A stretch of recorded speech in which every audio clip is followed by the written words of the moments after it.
کہ بیٹا 2 سال سے اوپر ہو گئے تمہیں کراچی میں زبردستی میئر کی سیٹ پر قبضہ کیے ہوئے تھے، اور 2 سال سے بھی اب کم عرصہ رہ گیا، اگر وقت پر بھی انتخابات ہوں گے تو اپنی عاقبت سدھارو، اپنے احتساب کے لیے اب تیاری کرو۔ محترم جناب مرتضیٰ وہاب جو کسی طرح زبردستی کراچی کا مینڈیٹ چھین کر صرف 5 سے 7% ووٹ لے کر ایم کیو ایم کے کامیاب بائیکاٹ کے نتیجے میں میئر بن گئے کراچی کے،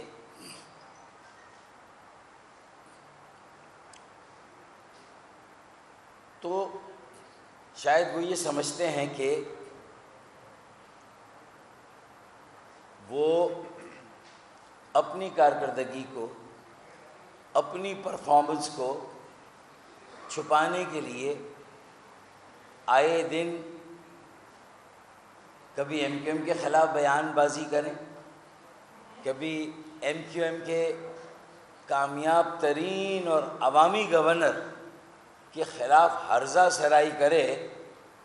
تو شاید وہ لوگوں کی آنکھوں میں دھول جھونک کر اپنی کارکردگی اور اپنی پرفارمنس پر بڑی آسانی سے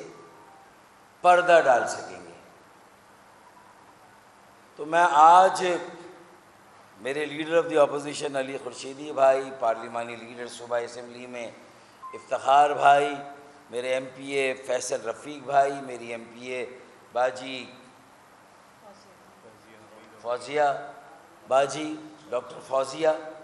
حمید، اور جو میری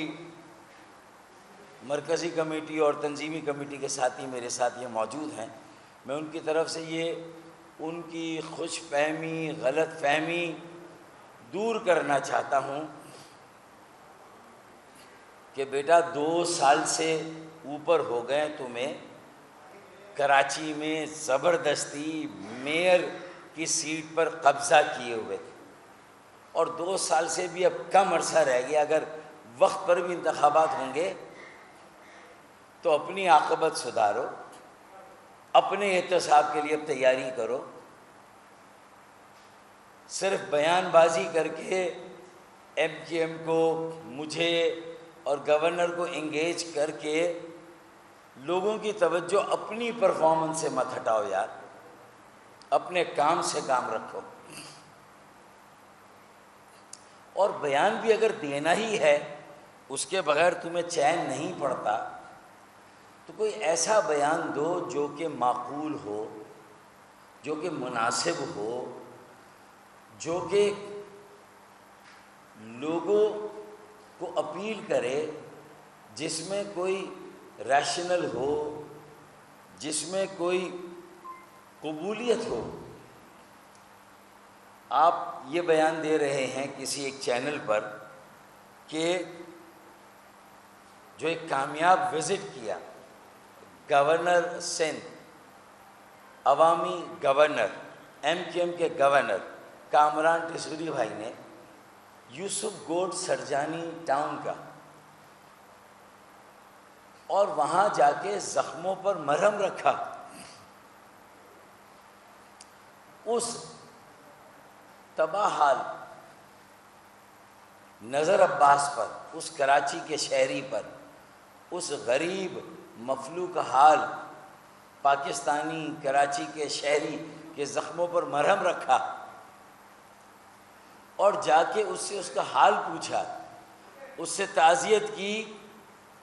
کہ 23 جنوری کو ایک ڈمپر مافیا کے ایک کنٹینر نے بے دردی کے ساتھ اس کی موٹر سائیکل کو کچل دیا، جس میں اس کا دایاں ہاتھ ضائع ہو گیا، جس میں اس کی بیوی جاں بحق ہو گئی، اور وہ اب اپنی 3 چھوٹی بچیوں کی کفالت سے بھی محروم ہے، اپنی بیوی سے محروم ہو کر اپنی ازدواجی زندگی کو بھی بکھرا ہوا دیکھ کر مایوس اور مایوس تر ہوتا جا رہا ہے۔ اس نے ایک ویڈیو کلپ چلائی کہ کوئی ہے، کہیں انسانی ضمیر نام کی کوئی چیز ہے جو میرے درد کو محسوس کرے، کہیں کوئی احساس ہے جو مجھ سے آ کے تعزیت کرے۔ اب 150 سے زیادہ لوگ جنوری سے لے کر مارچ 31 تک شہید ہوئے، ڈمپر کنٹینر